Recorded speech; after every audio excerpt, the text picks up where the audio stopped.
ভবিষ্যতের প্রেক্ষাপটে কল্পবিজ্ঞানের গল্প, কৃত্রিম উপগ্রহে মানবজাতি। 2075 খ্রিস্টাব্দ। পৃথিবীতে বিজ্ঞানের অভূতপূর্ব উন্নতি ঘটেছে। মাধ্যাকর্ষণ শক্তির বিভিন্নতা এবং এর মানব জীবনে প্রভাব নিয়ে গবেষণা শীর্ষে পৌঁছেছে। এই গবেষণার নেতৃত্ব দিচ্ছেন মুসলিম বিজ্ঞানী ডক্টর সামির আলী কাজী, ডক্টর রুবাইয়া আক্তার এবং তাদের দল।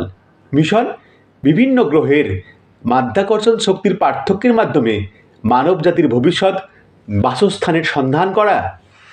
প্রথম অভিযান চাঁদে।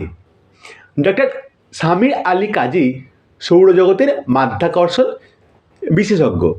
ডক্টর রুবাইয়া আক্তার জীববিজ্ঞানী, বিভিন্ন পরিবেশে মানব দেহের অভিযোজন নিয়ে কাজ করেন।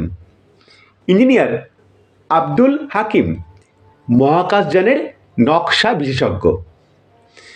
চাঁদে আমাদের প্রথম মিশন হবে মানুষের শরীরে 6 গুণ কম মাধ্যাকর্ষণের প্রভাব পরীক্ষা করা। ডক্টর সামির তাদের দলকে বললেন, চাঁদে মাধ্যাকর্ষণ পৃথিবীর 1/6 ভাগ। এর মানে হলো সেখানে আমাদের ওজন 6 গুণ কমে যাবে। মানুষের সেখানে সহজে লাভ দিতে পারবে, কিন্তু এর দীর্ঘমেয়াদী প্রভাব কি হতে পারে সেটা পরীক্ষা করাই মিশনের উদ্দেশ্য। মিশন লুনা হোপ নামে পরিচিত হলো। চাঁদের পৃষ্ঠে অবতরণের পর ডক্টর রুবাইয়া আবিষ্কার করলেন যে কম মাধ্যাকর্ষণ মানবদেহের হাড়কে দুর্বল করে দেয়। ক্যালসিয়ামের ঘাটতি বেড়ে যাচ্ছে। তিনি বললেন, দলটি দ্রুত সমাধান খুঁজতে নতুন পুষ্টি উপাদান পরীক্ষা শুরু করল। এরপরে দ্বিতীয় অভিযান শুক্র গ্রহের অভিযান। শুক্র গ্রহের মাধ্যাকর্ষণ পৃথিবীর সমান, কিন্তু এর তাপমাত্রা অস্বাভাবিক।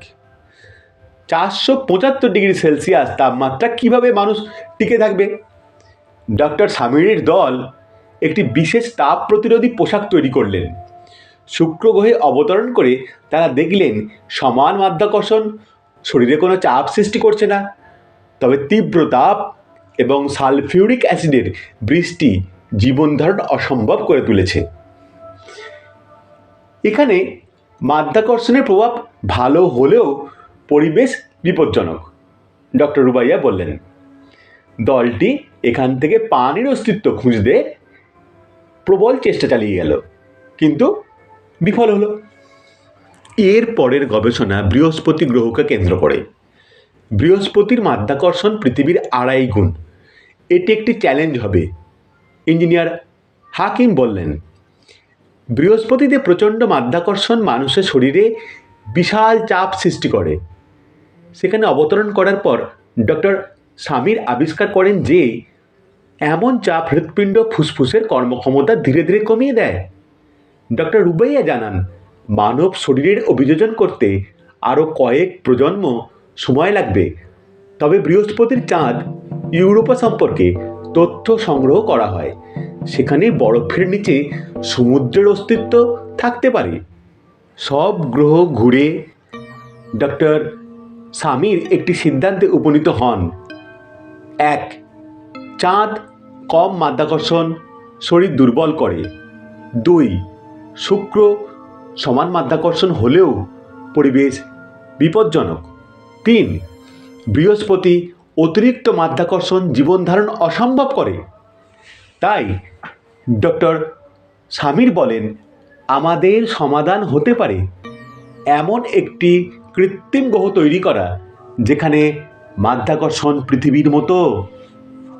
এরপর দীর্ঘ 25 বছর পরে কৃত্রিম গ্রহ আল খালিক তৈরি করা হয়। এটি পৃথিবীর মাধ্যাকর্ষণ অনুকরণ করে। ডক্টর সামিমের নেতৃত্বে মানবজাতি সেখানে নতুন জীবন শুরু করে। মাধ্যাকর্ষণ কেবল একটি প্রাকৃতিক শক্তি নয়, এটি মানবজাতির ভবিষ্যৎ নির্ধারণে গুরুত্বপূর্ণ ভূমিকা পালন করে। গল্পটি কেমন লাগলো কমেন্টে জানাবেন আর অবশ্যই শেয়ার করবেন। চ্যানেলটির সঙ্গে থাকতে চ্যানেলটিকে সাবস্ক্রাইব করুন আর নোটিফিকেশন বেল অন করুন, যাতে কোনো ভিডিও মিস না হয়।